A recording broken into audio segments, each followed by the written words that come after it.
bangga dan senang, campur dengan perasaan tidak layak, namun dengan perasaan sudah dikuduskan.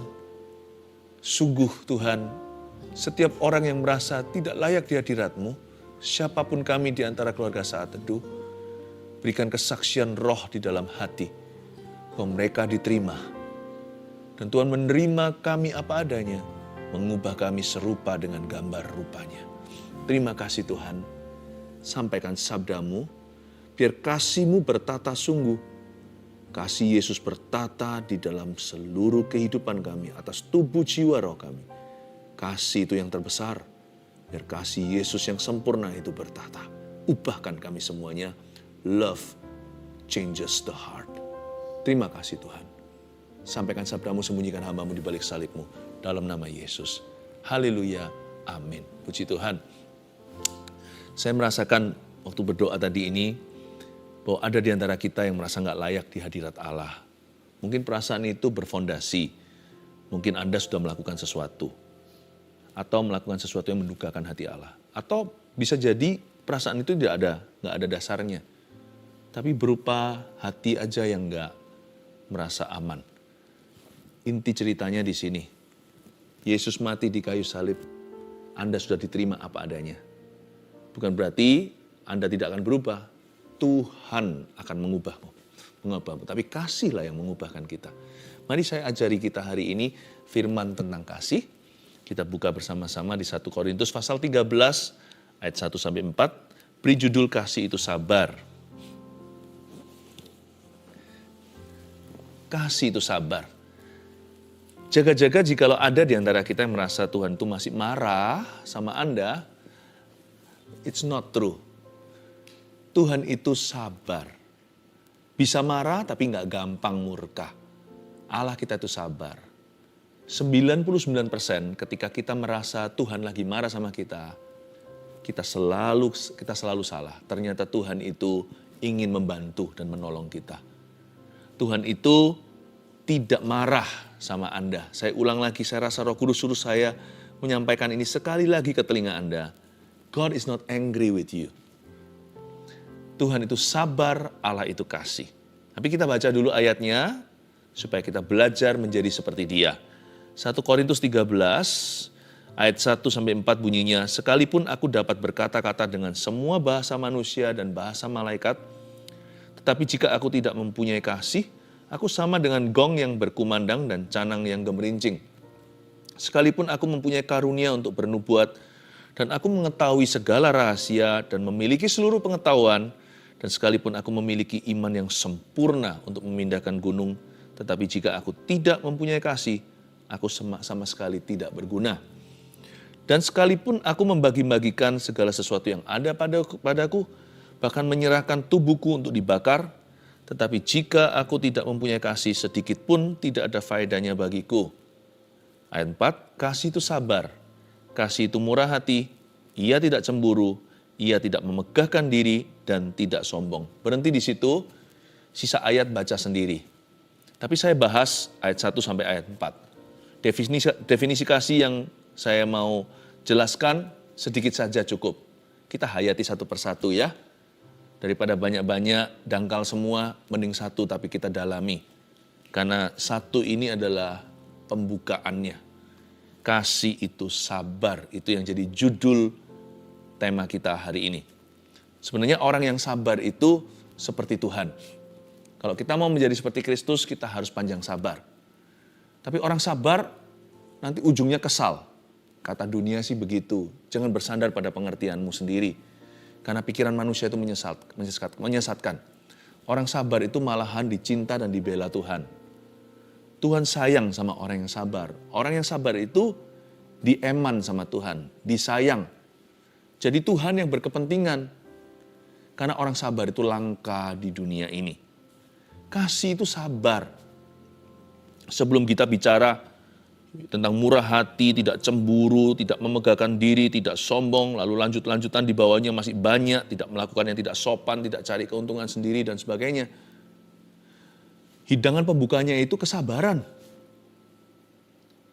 Sebab kalau sampai kasih itu tidak bermula sabar, semua buyar. Lawan kata sabar di sini adalah kasar. Kalau belum apa-apa kita sudah kasar sama orang. Nggak mungkin kita bisa murah hati sama orang itu. Nggak mungkin kita bisa bangga atas keberhasilannya alias tidak cemburu. Nggak mungkin kita bisa rendah hati. Kalau sudah bentak-bentak, sudah marah biasanya pakai ancaman. Ya, nggak mungkin kita bisa melakukan apa yang sopan kalau kita sudah kasar di depan. Makanya kasih itu sabar. Dari semua definisi kasih, yang pertama-tama ditaruh nomor 1 adalah kesabaran. Ya. Kalau nggak sabar, udah percuma sisanya. Nggak akan kejadian. Makanya orang yang sabar itu sangat-sangat dicinta sama Tuhan dan dibela. Ya. Dan sabar ini banyak salah pengertian. Banyak di antara kita tidak sedikit yang mengira bahwa namanya orang sabar itu orang lamban. Sabar itu nggak ada hubungannya dengan speed atau kecepatan. Setahu saya ya, orang yang sabar itu malah tak-tak kerjanya. Malah gesit dalam kehidupan. Apa hubungannya orang sabar dengan orang lamban? Nggak ada hubungannya. Salah tafsir kita akan firman Tuhan. Sabar itu sikap hati. Sabar itu bukan performa kerja. Sabar itu bukan IQ. Sabar itu adalah suatu komitmen di dalam hati kita untuk belajar mengalah demi kepentingan yang lebih besar. Demi kepentingan bersama kita sisihkan, sampingkan kepentingan pribadi dulu. Definisi sabar yang simpel apa ya? Definisi yang manusiawi aja, jangan yang rohani. Sabar itu bukan berarti nggak berbuat sesuatu. Itu orang pasif namanya. Ya, itu namanya orang tumpul. Sabar itu bisa saja ada di dalam diri seorang yang brilian otaknya. Seorang yang cerdas. Sabar nggak ada hubungannya sekali lagi dengan IQ. Jadi definisi sabar yang paling duniawi apa? Yang paling gampang dimengerti secara umum maksudnya. Sabar itu berarti menunggu tanpa mengeluh. Pengertian saya ya tentang sabar itu. Bisa nunggu tapi nggak usah ngeluh. Dan selama masa penantian atau waktu dia menunggu, dia berbuat sesuatu yang perlu. Orang sabar itu pilih-pilih. Pilih-pilih respon hati bagaimana dia harus bereaksi. Aktivitasnya pun selektif sekali. Selama aku menunggu, misalnya menunggu sebuah janji dikenapi, nggak tentu janji Tuhan, janji orang lain, apa yang harus kulakukan terhadap diriku? Bagaimana aku meresponi situasi ini jikalau sekarang kelihatannya saya nggak bisa kemana-mana, maju kena, mundur kena. Atau ketika kita disalahi, difitnah. Padahal kita ini orang yang gagah perkasa. Kita punya kekuatan untuk membalas. Mungkin kita punya koneksi. Mungkin kita punya power. Mungkin ada juga yang punya uang. Mungkin punya kedudukan, punya pengaruh. Orang sabar itu tidak akan mau turun level kepada orang-orang yang di level orang-orang yang menyerangnya. Mereka pilih-pilih yang mana yang berkenan pada Tuhan, yang mana yang mendukakan hati Roh Allah. Orang sabar itu berpendirian kuat. Orang yang berprinsip lah orang yang sabar. Tidak ikut-ikutan, punya pendirian. Kalau aku ditampar pipi satu, aku berikan pipi yang lainnya. Aku punya respon sendiri. Aku tidak ikut-ikutan. Aku tidak mau jadi seorang penyerang. Aku boleh diserang, aku tetap memilih menjadi pemberi. Inti daripada memberi pipi yang satunya itu bukan berarti bodoh sekali kok minta ditampar 2 kali. Bukan. Intisari bukan di pipi. Fokusnya terletak pada memberi. Kalau aku ditampar, aku memberi. Orang yang sabar itu orang yang bisa berpikir jernih. Nggak kebawa emosi atau nafsu dulu. Dia bisa tata perasaannya, dia bisa tata pikirannya, bahkan dia bisa tata perasaan dan pikiran itu dalam perkataan. Biasanya orang yang tenang berujung menang. Ya, bodohlah orang yang naik pitam seketika dan melampiaskan kebodohannya. Orang seperti itu biasanya akan berujung menabrak batu dan sakit sendiri. Sabar itu menunggu tanpa mengeluh. Dan selama menunggu atau di masa penantian, pilih-pilih harus berbuat apa di waktu itu. Ya. Saya bacakan ayat 1 lagi. Sekalipun aku dapat berkata-kata dengan semua bahasa manusia, kata Paulus, dan bahasa malaikat, tapi jika aku tidak mempunyai kasih, aku sama dengan gong yang berkumandang dan canang yang gemerincing. Baru kemarin kan hari Rabu, waktu kita saat teduh bersama dengan tema Pentakosta, banyak di antara keluarga saat teduh yang menerima baptisan Roh Kudus pertama kali. Tapi bahasa roh itu, kan saya sudah jelaskan, kalau Anda belum mendengarkan, Anda perlu rerun. Perlu didengarkan, kejar ketinggalan.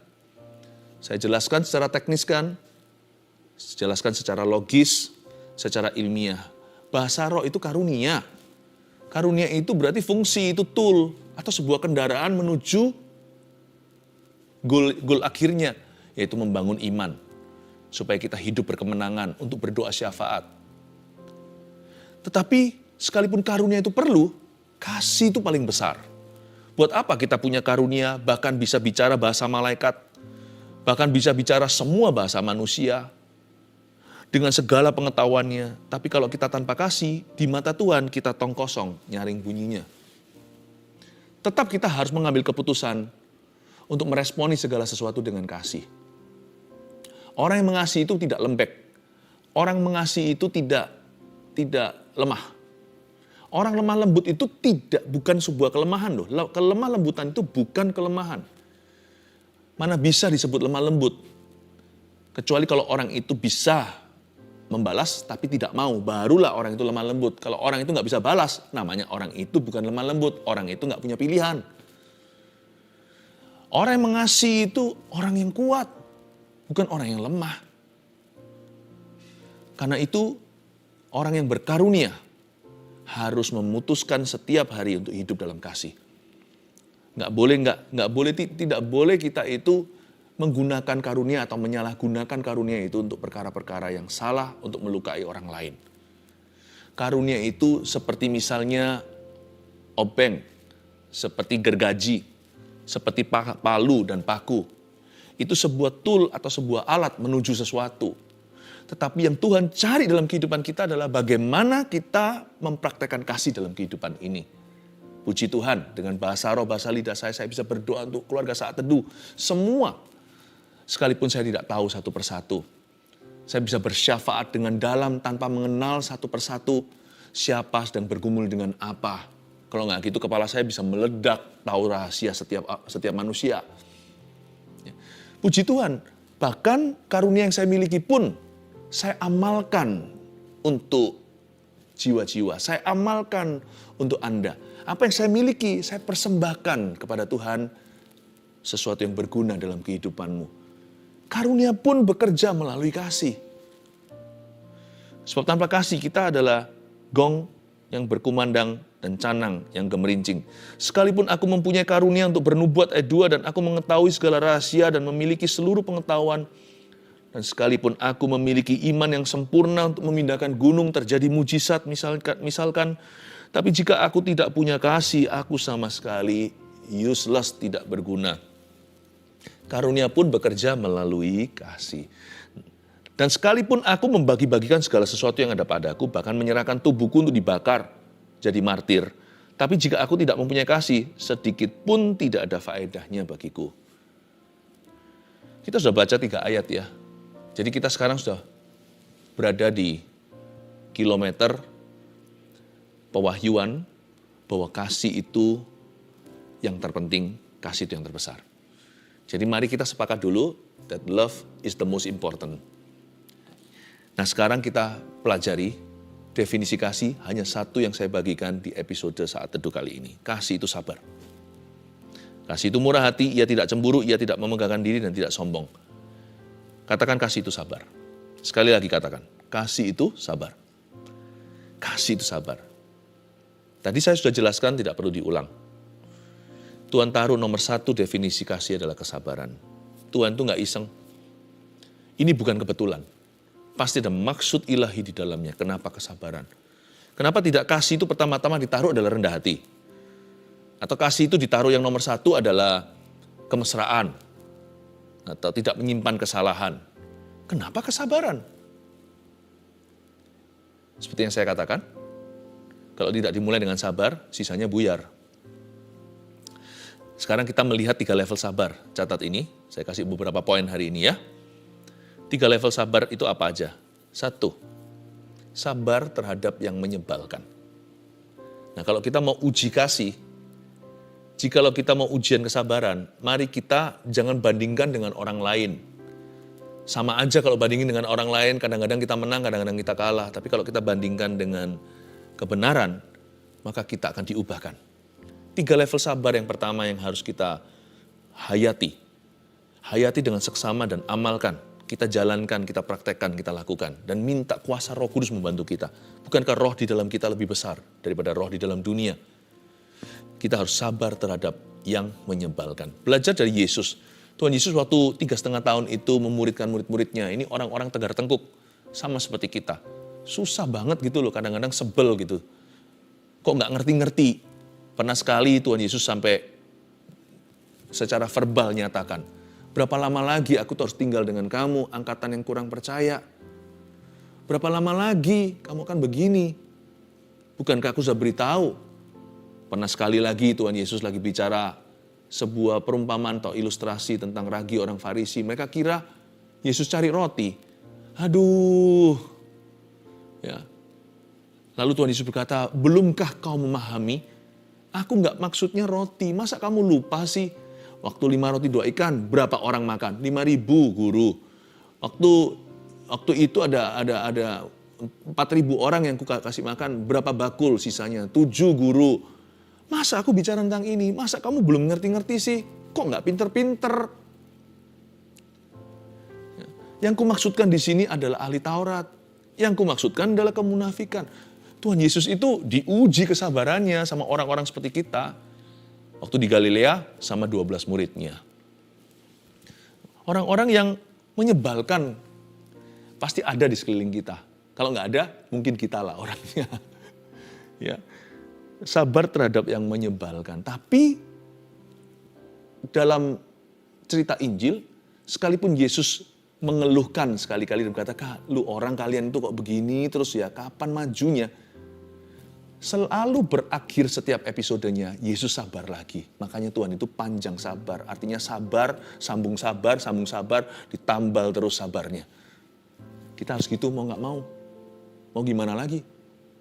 Mau ngampuni 7 kali 70. Itulah jalan orang Kristen. Itulah cara anak Tuhan. Ya itulah harga yang harus kita bayar. Sampai kita mati gak berubah standar.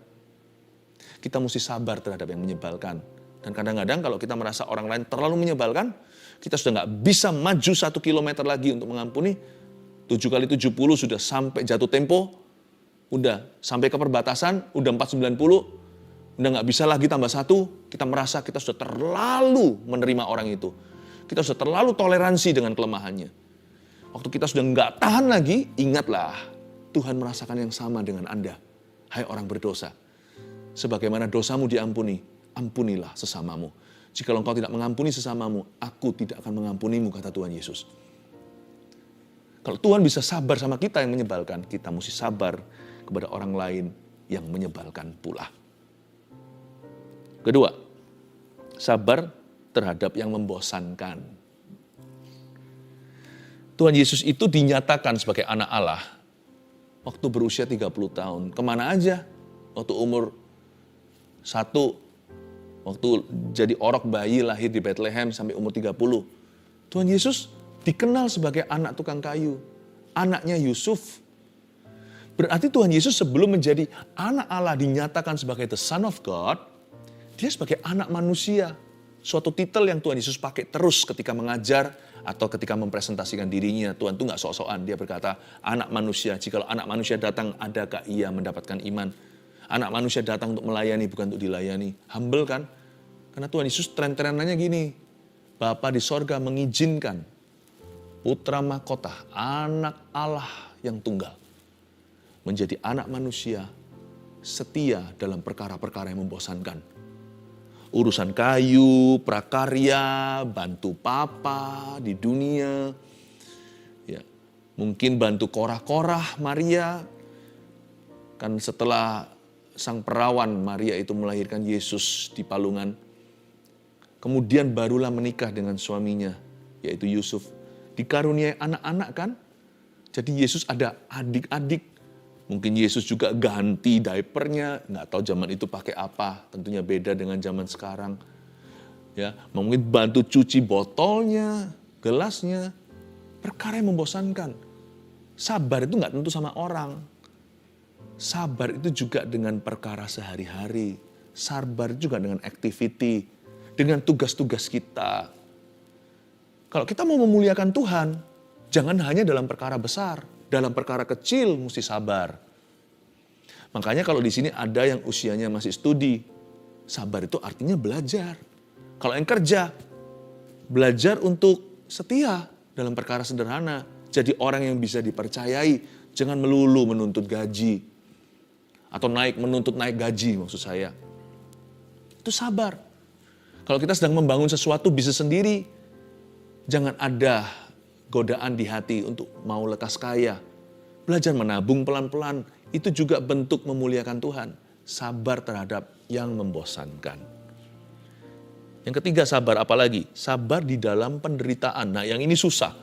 Ini penderitaan batin, jiwa atau penderitaan badani, jasmani, sakit penyakit misalnya.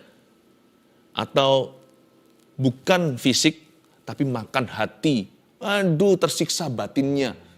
Apapun yang membuatmu menderita, Alkitab mengajarkan untuk kita sabar di dalam penderitaan kita. Ada berbagai macam cara untuk menjelaskan ini. Tulisan Paulus juga mengatakan belajar untuk bersabar dalam kesesakan. Sabar di dalam penderitaan ini kita melihat pada waktu Yesus di kayu salib. Kan Tuhan Yesus mengalami itu sejak hari apa sudah ditangkap kan dijual atau dikhianati sama Yudas. Di Taman Getsemani itu Tuhan Yesus arrested atau dibawa, dikepung, lalu dibawa, lalu mulailah dihakimi, diadili, disiksa. Bagi kita kelihatannya hanya berapa hari saja. Atau ketika penyalipan tersebut ke Golgota, meskipun sudah babak belur dipukuli sama tentara, dikasih pasang mahkota durinya, Yesus dibawa naik terus ke bukit tersebut untuk disalibkan. Itu ya, 1 menit terasa seperti selama-lamanya. Ketika seseorang menderita seperti itu, rasa tidak bisa tahan. Bukan hanya sakit fisiknya, pada saat itu Bapa pun memalingkan wajahnya terhadap putra anak tunggalnya. Anak Allah yang tunggal Yesus Kristus menjadi dosa karena kita. Makanya berseru, Eloi, Eloi, lama sabachthani. Allahku, Allahku, mengapa engkau meninggalkan aku? Terasa lama sekali ditinggalkan. Dan semua penderitaan itu. Kalau jadi Yesus gimana? Kita pasti mau cari shortcut. Makanya kita bukan Mesiasnya. Tuhan Yesus mengalami semua itu, setiap detil-detil nubuatan digenapi itu untuk kita. Supaya sempurna tuntutan hukum Taurat di dalam diri Anda dan saya. Supaya kita tidak lagi harus memenuhi itu baru masuk ke sorga. Tapi mulai hari ini, karena kita terima Yesus, Bapa melihat Yesus di dalam diri kita. Sempurna penebusannya. Tuh, ada satu episode waktu itu kalau Anda perhatikan. Ada seseorang menawarkan painkiller sama Tuhan Yesus. Dikasih anggur asam. Atau dicucukkan ke mulutnya, diangkat ke sana. Ketika Yesus merasakan itu anggur asam, itu bukan wine asam apa. Itu adalah semacam obat anestesi. Di zaman itu adalah suatu medicine untuk mengurangi rasa sakit. Yesus menolaknya, dia nggak mau. Dia nggak mau minum itu. Nggak mau main curang, nggak mau di-bypass. Penuhkan tabung panah termasuk tabung panah penderitaanmu. Kalau memang itu adalah salib yang harus kita pikul, pikullah salib itu. Kalau bukanlah untuk dirimu sendiri, pikullah untuk orang lain. Saya tidak mau courting. Tidak mau courting penderitaan jikalau penderitaan itu karena kebenaran. Lain cerita kalau penderitaan kita karena salah kita atau karena dosa. Nah yang itu nggak perlu terjadi. Kalau penderitaan kita karena kebenaran, itu mahkota. Sabar dalam penderitaan. Jangan mau discount. Karena kenapa? Kita belajar dari Yesus. He bore our sins in patience. Patiently, dengan sabar, dia menanggungnya untuk kita. Kasih itu sabar. Kasih itu sabar. Sabar itu ada 3 level tadi. Anda sudah baca, tadi saya sudah jelaskan. Sekarang saya tambahkan berapa poin tambahan, oke? Kepada siapa sekarang kita harus sabar? Karena kita sudah tahu 3 levelnya. 3 levelnya tadi harus sabar terhadap yang menyebalkan. Lalu sabar terhadap yang membosankan. Sabar di dalam penderitaan. Nah sekarang target kesabaran kita tuh siapa sih? Kepada siapa kita harus sabar? Nomor 1, jelas-jelas orang lain. Ini umum sekali, semua orang tahu. Nggak usah dibuka ayatnya, ya karena kita nggak punya waktu. Tapi di kitab Kolose juga dikatakan, hendaklah kamu sabar seorang dengan yang lainnya. Rasul Paulus menulis surat kepada gereja atau jemaatnya. Hari ini kita juga sebagai jemaat Kristus, gereja perjanjian baru, kita diajari untuk sabar seorang dengan yang lainnya. Jangankan sabar sama stranger, orang luar. Kesabaran itu pertama-tama diuji dengan orang dekat dulu. Saudara seiman, kalau kita sama saudara seiman kita nggak sabar. Di luar pasti kita orang yang nggak sabaran. Ya. Banyak orang berkata begini, wah orang itu bisa pasang topeng di dalam rumah Tuhan.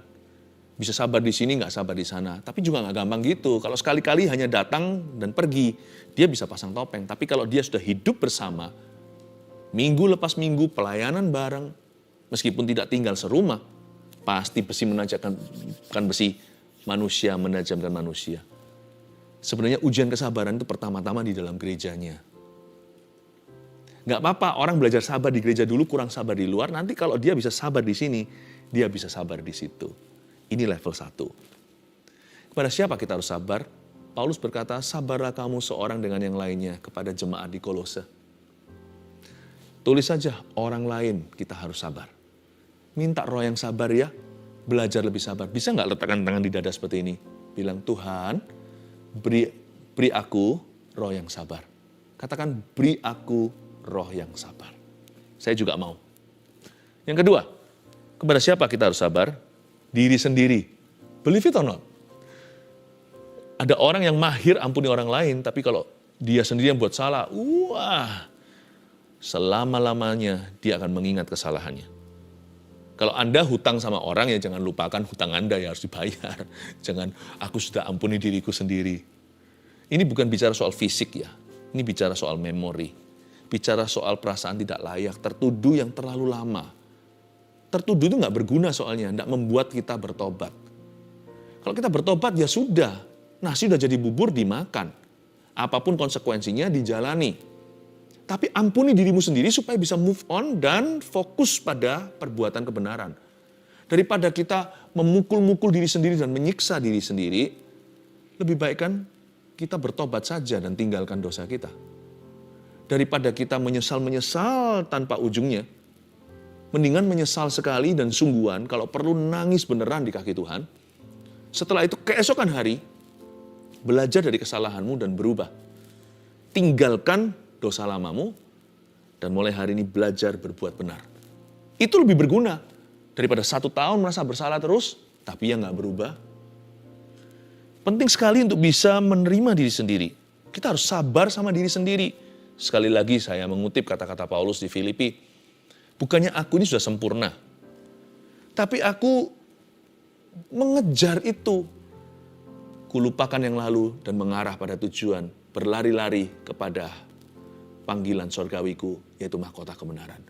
Bukan aku seolah-olah sudah sempurna, tapi aku berlari pada tujuan. Aku lupakan apa yang di belakang, tapi berlari ke depan. Yang dimaksudkan oleh Paulus di sini adalah bahkan Paulus pun belajar untuk bisa menerima kegagalannya. Aku tidak sempurna, tapi aku lupakan yang lalu. Aku menuju apa yang di hadapanku. Ya. Berbuat seolah-olah mengejar kesempurnaan. Aku pun belum sempurna. Dari kata-kata Paulus ini bagus. Paulus menulis di surat itu a healthy self-image atau gambar diri yang sehat. Dia berkata, aku harus sabar sama diriku juga. Karena diriku ini ada yang cinta. Diriku ini ada yang mati untuknya. Namanya Yesus. Kita tidak berhak melukai diri sendiri atau mengutuki diri sendiri. Kenapa? You don't own you. Anda tidak memiliki dirimu sendiri, saya tidak memiliki diri saya sendiri. Kita ini sudah ada yang punya. Udah ditebus dengan darah. Kita ini karya penebusan. Berarti dulu milikku. Ya, tapi sekarang sudah ditebus oleh darah Yesus, sekarang miliknya. Ya, hidupku bukannya aku lagi, tapi Dia di dalamku. Tapi Yesus yang ada di dalam diri kita. Kita harus sabar sama diri sendiri. Tapi ini bukan menjadi alasan untuk kita terus berbuat dosa juga. Karena ayat ini atau pengertian ini tidak bisa dimanipulasi atau tidak boleh diselewengkan. Tapi pada orang-orang yang suka merasa tidak layak, yang forever and ever, amin, selama-lamanya tidak pernah merasa diterima sama Tuhan, melulu Tuhan itu marah sama aku. Sebenarnya bukan Tuhan yang marah sih, menurut saya sih Anda yang marah sama diri sendiri. Forgive yourself, move on, dan belajarlah berbuat apa yang menyenangkan Tuhan. Ketiga, kita harus sabar sama siapa lagi, ayo? Kita harus sabar sama waktu Tuhan. Waktu Tuhan. Saya jadi ingat kata-kata pemazmur di Mazmur 27 bunyinya begini. Nantikanlah Tuhan. Kuatkanlah dan teguhkan hatimu. Nantikanlah Tuhan. Diulang lagi, pembuka penutup nantikanlah. Di tengah-tengah suruh kuatkan dan teguhkanlah. Menantikan Tuhan, kita harus sabar sama waktu Tuhan. Karena waktu Tuhan tidak sama dengan waktu kita. Dan waktu kita menanti di depan, menanti di belakang, di tengah-tengah, kita harus ingatkan diri sendiri untuk teguhkan dan kuatkan hati. Jangan mudah kecewa sama Tuhan, jangan mudah putus asa. Kita mesti sabar sama waktu Tuhan. Kadang-kadang waktu Tuhan datang begitu cepat, kita tidak menyadari, kita harus berjaga-jaga dan waspada. Bisa datang seperti pencuri di malam hari. Artinya bisa saja tiba tanpa kita duga. Tapi waktu Tuhan juga bisa terkesan lambat. Karena kita merasa ready, nggak tentu Tuhan lebih kenal dirimu. Mungkin kalau diberikan sekarang jawaban doa itu malah menyesatkan Anda. Malah nanti perkara buruk yang terjadi. Meskipun jawaban doa itu selalu perkara yang bagus. Tapi kalau Anda tidak siap, justru akan jatuh. Karena itu belajar percaya sama Tuhan. Karena waktu Tuhan itu yang paling baik dan paling benar. Segala sesuatu hanya indah pada waktunya. Pada siapa kita harus sabar? Coba kita review. 1, orang lain. 2, diri sendiri. 3, waktu Tuhan. Semoga kita semuanya menjadi orang yang semakin sabar di dalam hidup ini. Mari kita letakkan tangan kita di dada kita. Katakan seperti ini, Tuhan berikan kepadaku roh yang sabar. Haleluya. Saya melihat Tuhan berdiri di depan seseorang, lalu tangannya masuk ke dalam hati orang itu, menembus dadanya. Dan Tuhan menjamah hatinya. Dan Roh Kudus hendak berkata, Yesus tidak marah sama kamu, anakku. Tuhan tidak marah sama engkau. Ada yang bertanya, sesabar apa tapi Tuhan? Cepat lambat hari-hari ini pasti Tuhan marah sama aku. Ada beberapa orang yang bersikukuh, percaya that God is angry with you. Izinkan saya memberikan penjelasan seperti ini. Anggaplah ada seorang ayah yang paling sabar di dunia ini. Bahkan mungkin saya aja bukan papa yang kayak gitu. Yang gak pernah marah sama anaknya. Sekali-kali aja kalau anak keterlaluan. Papa itu dibanding sama Tuhan Yesus 490 kali. 490 kali Papa itu marah, baru Yesus marah sekali. Papa yang paling sabar di dunia itu, ilustrasi. Kalau dia marah 490 kali, ayah yang gak pernah marah terhadap family-nya. Kalau dia bisa marah 490 kali, baru Tuhan marah sekali. Sesabar itu. Karena Tuhan begitu sabar sama engkau, sama Anda, cepatlah berubah. Karena panjang sabarnya itu kesempatan kita bertobat. Bukan kesempatan kita untuk berdosa. Karena sabarnya Tuhan itu begitu tak terhingga, cepatlah berubah. Karena ketika Allah mengalah, tidak ada grogi di dalam hatimu untuk mencoba. Bangkit. 7 kali kau jatuh, bangkit lagi. Yesus menerima dan mengasihimu. Dan saya melihat Yesus persis berada di depan. Dan memasukkan tangannya di tubuh seseorang. Dan pegang hatinya. Pegang di tangannya seperti ini. God is holding your heart. Haleluya. Saya minta Anda yang punya masalah dengan jantung. Sebab saya mendapatkan sebuah prophetic word dari Kristus. Bahwa yang berpenyakit jantung di saat teduh bersama today, hari ini, banyak yang akan disembuhkan Tuhan. Letakkan tanganmu di dadamu seperti itu. Tidak kebetulan tadi saya melihat penglihatan Tuhan menembus tubuh seseorang, pegang hati orang itu. Dan saya minta Tuhan juga saat ini memulihkan jantung seseorang. Dalam nama Yesus. Ada seorang pasien yang harus sekarang di bypass. Ini sudah jatuh tempo, sudah harus segera. Dan Anda mau ke Malaysia. Saya dengar sekali itu Anda mau ke Malaysia. Tapi Anda masih menunda karena ini operasi besar.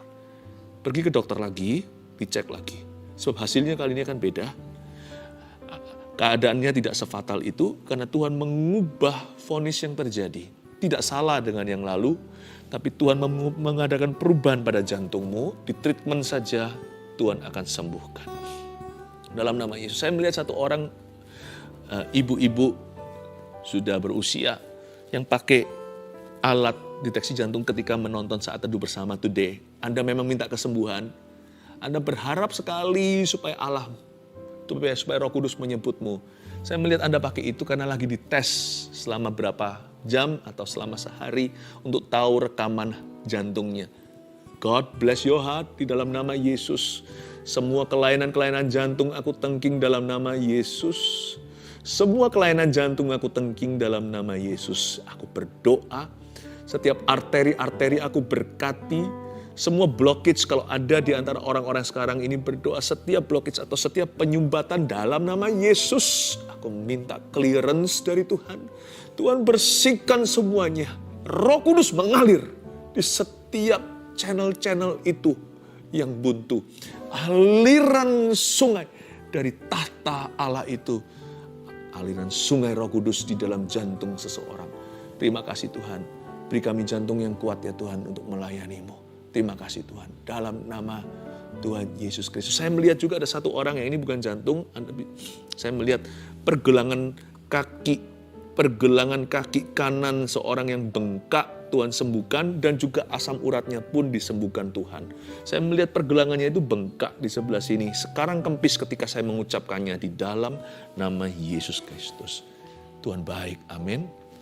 Mari ulurkan tangan sekarang ke semua permohonan doa yang masuk di lewat live chat. In Jesus name I speak healing. Kuucapkan kesembuhan, kudeklarasikan dengan iman. Terimalah kesembuhan bagi yang sakit.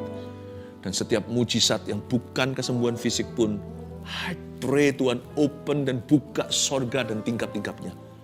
Berkati keluarga Saat Teduh yang tersayang ya Tuhan. Di dalam nama Yesus. Yang berkat terbesar tentunya adalah ajari kami untuk sabar. Terima kasih Tuhan. Dalam nama Yesus. Saya minta nanti di live chat ini, Anda, bukan di live chat, di komentar maksud saya nanti ya, Anda tuliskan, khususnya Anda yang merasa diri sendiri seorang pemarah, pendendam, tulis begini ya, Tuhan beri aku roh yang sabar. Gitu aja. Saya minta Anda menuliskannya, bukan supaya kita lihat, tapi supaya Anda lakukan itu sebagai tindakan iman. Ingat bahwa hari ini, tanggal ini, Anda sudah minta roh yang sabar sama Tuhan. Tidak ada alasan lagi Anda kalah di area itu atau emosi. Mulai hari ini akan ada urapan baru dalam kehidupan Anda. Haleluya. Mari angkat tangan dulu. Setelah ini jangan langsung dimatikan. Kita nyanyi satu lagu lagi setelah doa berkat ya. Oh haleluya, love you so much. Terimalah berkat dari Allah Bapa, Allah Putra, Allah Roh Kudus menyertai setiap kita dari sekarang sampai selama-lamanya. Allah yang panjang sabar tinggal di dalam diri Anda dan saya. Dalam nama Yesus, amin.